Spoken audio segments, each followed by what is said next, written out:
Selamat datang kembali di sesi pendalaman kita. Hari ini kita fokus ke jantung permasalahan banyak bisnis nih. Kenapa strategi hebat seringkali gagal total pas dieksekusi. Sumber kita buku klasik Execution, The Discipline of Getting Things Done oleh Larry Bossidy dan Ram Charan. Kita bongkar bab 7 ya, tentang proses strategi. Misi kita, memahami resep rahasia, atau mungkin bukan rahasia lagi sih kalau udah baca buku ini, gimana cara bikin strategi yang gak cuma keren di slide presentasi, tapi beneran bisa jalan di lapangan. Kuncinya, kata buku ini, ada di hubungan erat antara strategi sama people ya, tim Anda, dan juga operations, cara kerja sehari-hari. Kita tahu eksekusi itu disiplin, bukan cuma taktik. Nah, Bossidy dan Charan bilang ada 3 proses inti yang harus nyambung. People, strategi, sama operasi. Hari ini kita fokus ke si strategi ini nih, sebagai jembatan penghubungnya. Siap? Yuk, mulai. Oke, langsung aja ke masalah utamanya nih. Kita sering banget lihat perusahaan ngeluarin strategi besar-besaran. Visi misinya wah gitu ya. Tapi setahun kemudian, senyap. Kok bisa gitu? Buku ini punya jawaban yang cukup tajam. Strategi itu seringkali keputus gitu aja dari realitas orang-orang yang mesti jalaninnya, sama kemampuan operasional yang ada. Benar gitu ya? Tepat sekali. Yang menarik di sini, dan ini ditekankan banget di bab 7, kegagalan itu seringnya bukan karena idenya jelek. Ide strateginya mungkin brilian. Masalahnya tuh ada di asumsi-asumsi di baliknya yang ternyata, keliru gitu. Atau ya organisasi emang nggak mampu jalaninnya. Buku ini kasih contoh klasik yang, lumayan sakit sih. AT&T di akhir 90-an. Iya, kasus legendaris itu. Akuisisi perusahaan kabel gede-gedean buat masuk ke broadband kan. Investasinya gila-gilaan, 100 miliar dolar lebih. Di atas kertas kedengarannya oke banget waktu itu ya. Sangat masuk akal mungkin di presentasi direksi gitu ya. Tapi coba deh kita bedah asumsi mereka. Biaya akuisisi, bengkak jauh dari perkiraan. Terus permintaan layanan bundling telepon, TV kabel, internet barengan gitu, ternyata nggak segede yang diharapkan. Kecepatan eksekusi buat integrasi sama peluncuran produk barunya. Jauh lebih lambat dari rencana. Dukungan regulasi yang mereka harapkan, nggak datang-datang sesuai harapan. Ini semua kan asumsi soal operasi sama kondisi eksternal yang meleset jauh. Itu dari sisi operasi sama pasar ya. Kalau dari sisi people-nya gimana? Orang-orangnya. Nah itu dia. Buku ini juga nyorot kalau pemilihan orang buat mimpin dan jalanin bisnis kabel baru hasil akuisisi ini juga bermasalah. Kapabilitasnya nggak pas. Jadi strategi AT&T ini gagal total. Bukan cuma karena salah baca pasar atau operasi, tapi karena semua asumsi kritisnya, termasuk soal kesiapan internal dan orang, ternyata rapuh. Mereka nggak melakukan stres tes yang cukup lah gitu terhadap asumsi-asumsi ini sebelum nekat taruhin 100 miliar dolar. Strateginya jadi kepisah sama realitas. Waduh, pelajaran mahal banget ya. Jadi langkah pertama biar strategi nggak ngawang-ngawang gitu ya, pastiin fondasinya kuat dan realistis. Buku ini ngenalin konsep building blocks atau fondasi strategi. Bisa dijelasin lebih lanjut? Kedengarannya penting banget nih, biar nggak ngulang kesalahan AT&T. Betul. Bayangin building blocks ini kayak DNA dari strategi Anda lah. Bukan daftar panjang keinginan, tapi intisarinya gitu. Biasanya cuma terdiri dari setengah lusin, atau kurang malah, konsep dan tindakan kunci yang benar-benar nentuin arah Anda. Ini maksa pemimpin buat mikir jernih, ya kan? Buat milah mana yang benar-benar fundamental gitu. Contohnya kayak gimana tuh, biar lebih kebayang gitu. Misalnya, balik lagi ke AT&T tadi ya. 4 building blocks utama mereka bisa jadi gini. 1. Beli perusahaan kabel buat infrastruktur broadband. 2. Tawarin bundling layanan yang menarik. 3. Lakukan integrasi dan eksekusi dengan cepat. 4. Andelin dukungan regulasi buat mulusin jalan. Nah, dengan mecahnya jadi fondasi begini, kita bisa nilai satu persatu seberapa kuat sih asumsi di balik tiap fondasi. Dalam kasus AT&T, keempatnya ternyata rapuh semua. Kalau satu aja goyah, ya seluruh bangunan strategi bisa runtuh kan? Oke. Jadi building blocks ini semacam reality check awal ya. Maksa kita fokus ke elemen paling inti, terus nguji asumsinya. Nah sekarang setelah fondasi ini jelas dan ya semoga aja kokoh ya. Gimana ngubahnya jadi rencana strategis yang beneran bisa dijalanin. Yang bukan cuma jadi dokumen tebel penuh data, tapi jadi action plan yang hidup gitu di organisasi. Nah, Ini langkah berikutnya yang krusial banget. Rencana strategis yang efektif menurut buku ini harus jawab pertanyaan fundamental dengan jujur. Pertama, posisi kita sekarang di mana sih?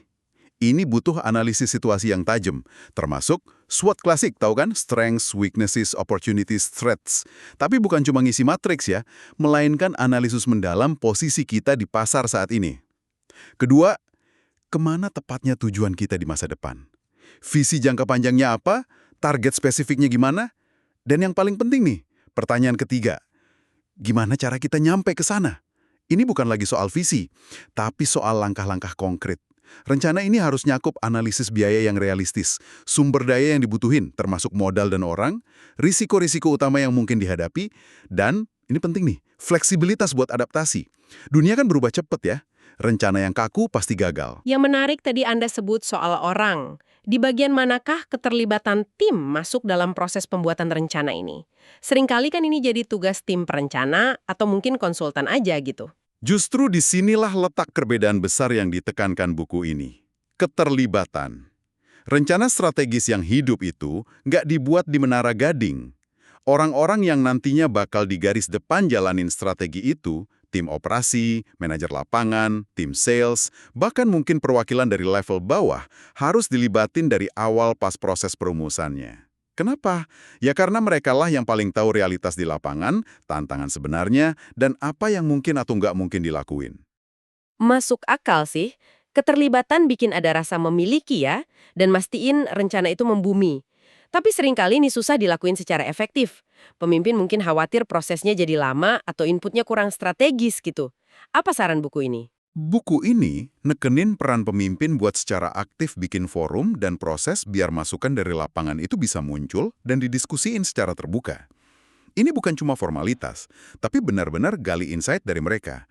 Pemimpin harus nunjukin kalau masukan itu dihargai dan dipertimbangkan. Justru masukan inilah yang bisa nguji asumsi-asumsi tingkat tinggi tadi kan? Tanpa keterlibatan ini, ya rencana strategis resikonya gede banget jadi dokumen indah tapi nggak realistis. Oke, jadi fondasi kuat rencana detail yang melibatkan tim. Sekarang buku ini kan ngurain beberapa pertanyaan kunci yang harus dijawab oleh sebuah rencana strategis yang baik.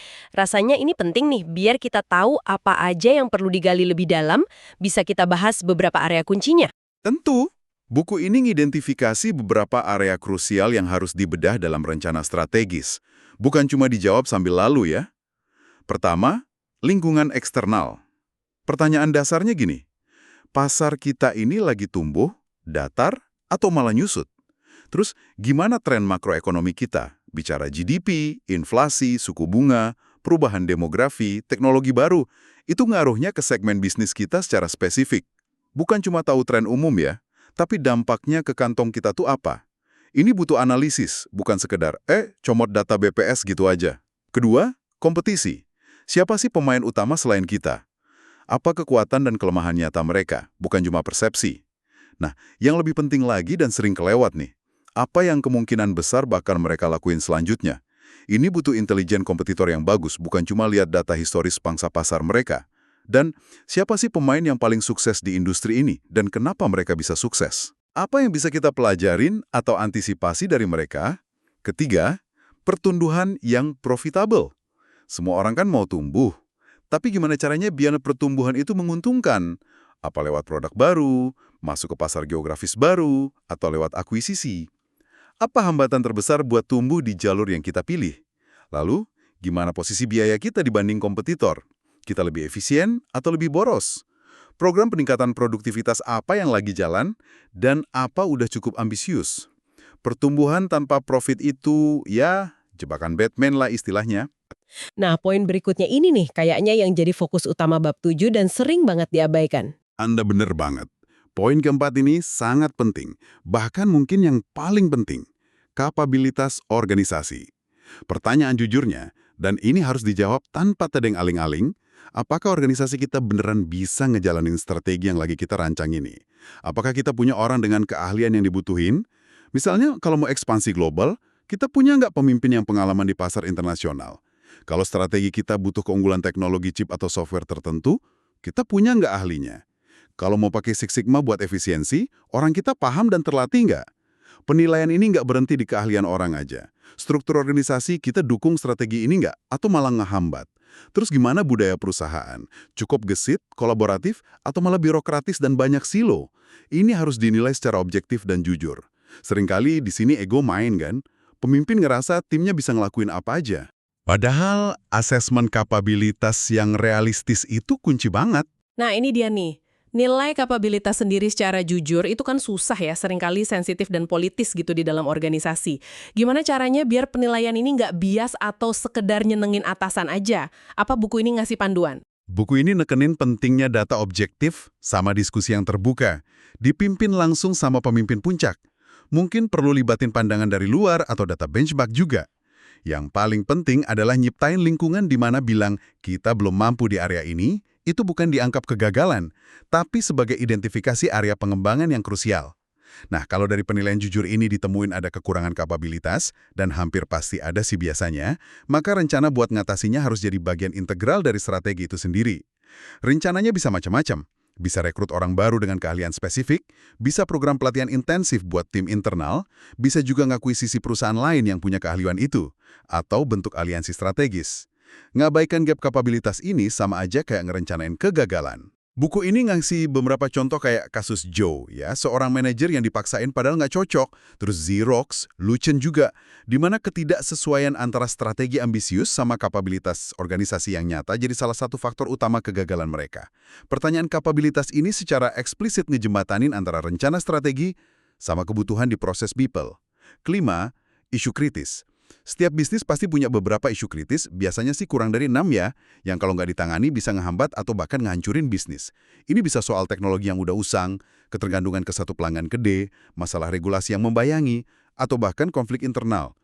Isu-isu ini harus diidentifikasi secara eksplisit dan dibahas secara terbuka dalam proses strategi. Sepahit apapun itu, termasuk kalau nyangkut kegagalan manajemen di masa lalu, nggak ngebahas isu kritis ini kayak jalan di ladang ranjau aja. Terakhir, tapi nggak kalah penting, modal finansial. Ujung-ujungnya kan, gimana strategi ini bakal ngasilin duit secara berkelanjutan? Apa pendorong utama arus kas, cash flow? Gimana margin keuntungannya? Seberapa cepat aset kita muter ngasilin pendapatan, asset velocity? Dari mana pertumbuhan pendapatan bakal datang? Gimana target pangsa pasar kita? Strategi tanpa model finansial yang jelas dan terukur, ya cuma angan-angan kosong aja. Ini juga langsung nyambung ke proses operasi. Gimana target finansial ini diterjemahin ke target operasional harian, mingguan, bulanan. Lengkap banget kerangkanya ya, dari lingkungan eksternal, kompetisi, cara tumbuh, kapabilitas internal yang krusial itu, isu kritis, sampai modal finansial.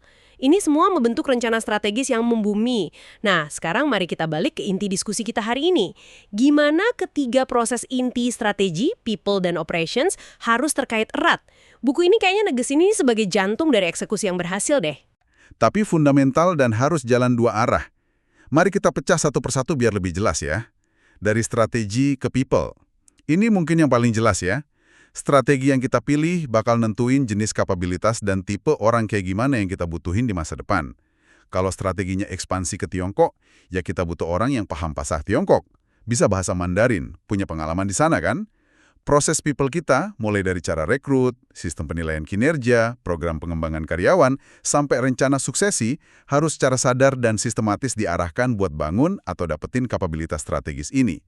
Hasil penilaian kapabilitas organisasi yang jujur tadi, jadi input utama buat proses people.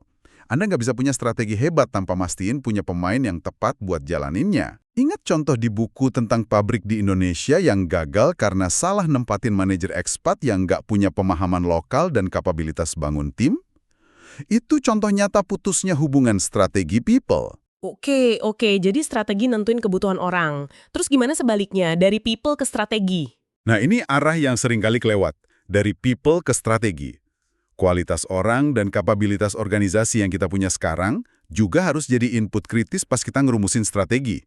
Pertanyaannya jadi gini, strategi A atau B yang lagi kita pertimbangin ini realistis nggak dijalanin sama tim yang kita punya sekarang? Atau jangan-jangan terlalu jauh lompatannya? Mungkin kita punya tim yang hebat di efisiensi operasi, tapi belum punya pengalaman sama sekali di inovasi produk radikal gitu. Strategi yang ngabaikan realitas kapabilitas tim saat ini, ya resep buat frustrasi dan gagal. Jadi, kondisi people saat ini ikut ngebentuk pilihan strategi yang paling mungkin berhasil. Menarik banget. Jadi ada dialog dua arah ya antara strategi sama people. Terus gimana hubungannya ke operations? Sama pentingnya, dan juga dua arah. Dari strategi ke operations. Strategi yang bagus harus bisa diterjemahin secara langsung dan konkret ke dalam operating plan atau rencana operasi tahunan. Rencana operasi inilah mesin yang jalanin strategi sehari-hari. Isinya harus mecah tujuan jangka panjang strategi jadi target-target jangka pendek yang jelas dan terukur. Misalnya per kuartal, lengkap sama program spesifik, jadwal pelaksanaan, siapa penanggung jawabnya, dan yang paling penting, alokasi sumber daya anggaran, orang, waktu yang dibutuhin. Kalau strategi bilang fokus ke pelanggan A, tapi rencana operasi sama anggaran tahunan malah lebih banyak ke pelanggan B, ya jelas ada keterputusan fatal. Strategi jadi macan kertas doang. Dari operations ke strategi, arah sebaliknya juga vital banget. Apa yang terjadi di lapangan pas rencana operasi dijalanin? Data penjualan real, keluhan pelanggan, masalah produksi, kecepatan respon pasar, langkah kompetitor, semua ini adalah umpan balik atau feedback loop yang sangat berharga. Informasi dari proses operasi ini harus digunain buat secara berkala, ninjau, nyempurnain, atau bahkan ngubah strategi kalau diperlukan. Mungkin asumsi awal kita soal pasar ternyata keliru, atau kompetitor ngelakuin langkah tak terduga. Proses operasi ngasih tes realitas berkelanjutan buat strategi kita. Tanpa feedback loop ini, strategi bisa jadi usang tanpa kita sadari. Jadi ini benar-benar kayak siklus yang nyambung terus ya. Strategi ngasih arah ke people sama operasis, kondisi people dan operations ngasih batasan realistis sama feedback ke strategi. Semuanya saling terkait dan ngaruh. Luar biasa. Tapi gimana cara mastiin keterkaitan erat ini benar-benar kejaga dalam praktek sehari-hari di perusahaan? Kan gampang banget ya ketiga proses ini jalan sendiri-sendiri di silo masing-masing gitu. Pertanyaan bagus sekali. Nah, disinilah peran mekanisme peninjauan yang kuat jadi penting banget. Buku ini ngebahasnya lebih detail di bab 8, yaitu tentang operating reviews. Tapi fondasinya ditaruh di bab 7 ini terkait strategi reviews. Proses peninjauan strategi, dan nanti juga operasis, inilah yang berfungsi kayak lem perekat antara ketiga proses inti itu. Peninjauan strategi atau strategi review. Bentuknya kayak gimana tuh biar efektif jadi perekat, bukan cuma sekedar ritual rapat tahunan aja? Kuncinya, strategi review yang efektif menurut buku ini bukanlah sesi presentasi satu arah dari tim perencana ke manajemen puncak. Sama sekali bukan. Ini harus jadi sebuah dialog yang robust gitu ya, jujur dan mendalam. Bayangin kayak stress test berkala buat strategi Anda. Dialog ini secara kritis nguji rencana strategi ini masih masuk akal dan realistis nggak dengan kondisi pasar dan internal saat ini. Berbagai bagian dari rencana ini konsisten nggak satu sama lain. Udah benar-benar ngejawab isu-isu kritis yang kita hadapi belum? Asumsi-asumsi kunci yang mendasarinya masih valid nggak? Dan yang nggak kalah penting, orang-orang kunci yang terlibat benar-benar percaya dan komit penuh nggak buat ngejalaninya? Bukan sekedar setuju aja di rapat gitu. Dan yang paling relevan sama diskusi kita hari ini, strategi review yang baik harus secara eksplisit nguji keterkaitan sama dua proses lainnya. Ada hubungan yang jelas dan terukur nggak antara rencana strategi ini sama proses people? Artinya, kita beneran punya nggak orang yang tepat dengan kapabilitas yang dibutuhin buat tiap bagian penting dari strategi ini? Kalau belum, rencana konkretnya apa? Lalu, gimana hubungan sama proses operations? Gimana persisnya strategi ini bakal diterjemahin jadi prioritas dan tindakan nyata dalam rencana operasi kuartalan dan tahunan, termasuk alokasi anggarannya? Kalau review ini nggak ngejawab pertanyaan-pertanyaan sulit ini, ya keterkaitan itu cuma ilusi aja. Wah, ini benar-benar mau cara pandang soal strategi review ya. Bukan cuma presentasi capaian, tapi ajang interogasi yang jujur gitu terhadap rencana itu sendiri dan kesiapannya buat dieksekusi. Nah, buat Anda pendengar yang mungkin lagi terlibat dalam proses strategi di organisasi masing-masing, ini poin krusial buat direnungi nih. Coba refleksikan sejenak. Seberapa dalam sih strategi yang lagi Anda susun atau jalanin itu udah mempertimbangkan realitas tim Anda saat ini? Jumlahnya, keahlian spesifiknya, keterbatasannya, dan juga realitas kemampuan operasional Anda, proses kerja yang ada, sistem yang dukung, sumber daya finansial dan non-finansial yang tersedia. Pertanyaan lanjutannya, dan ini butuh keberanian buat jawabnya nih. Apakah asumsi-asumsi krusial di balik strategi itu asumsi tentang pasar bakal reaksi gimana, kompetitor bakal diem aja atau enggak, tim internal kita sehebat apa udah bener-bener Anda uji, Anda validasi pakai data, atau sekedar harapan dan optimisme aja. Jangan-jangan masih banyak asumsi yang ngawang, kayak kasus AT&T tadi. Tanyakan juga ke diri Anda dan tim, Orang-orang kunci yang nantinya bakal berdarah-darah di lapangan, jalanin strategi ini udah dilibatin secara berarti belum pas proses perumusannya? Atau mereka cuma dikasih tahu, pokoknya jalanin ini? Terus, lihat rencana operasi tahunan atau kuartalan Anda. Udah secara eksplisit, terukur, dan dengan alokasi sumber daya yang jelas, ngejabarin langkah-langkah konkret buat wujudin tiap elemen penting dari strategi jangka panjang itu? Siapa ngelakuin apa, kapan, butuh apa? Nah, keterkaitan inilah hubungan timbal balik yang hidup antara strategi, people, dan operations yang menurut bos Sidi dan Sharan ngebedain antara strategi yang cuma indah di atas kertas sama strategi yang benar-benar ngasilin dampak nyata dan berkelanjutan. Kita udah gali cukup dalam ya hari ini tentang gimana bangun strategi yang nggak cuma punya visi, tapi juga napak kuat di bumi. Strategi yang bisa dieksekusi karena dari Allah dirancang dengan mempertimbangkan realitas manusia dan operasi. Kuncinya adalah integrasi yang disengaja dan kepemimpinan yang terlibat secara mendalam di ketiga proses inti, strategi, people, dan operations. Mereka bukan 3 departemen kepisah, tapi satu sistem utuh yang harus terus disinkronin. Sebagai penutup ya, mungkin satu pemikiran provokatif nih buat Anda bawa pulang dan mungkin diskusiin sama kolega di kantor.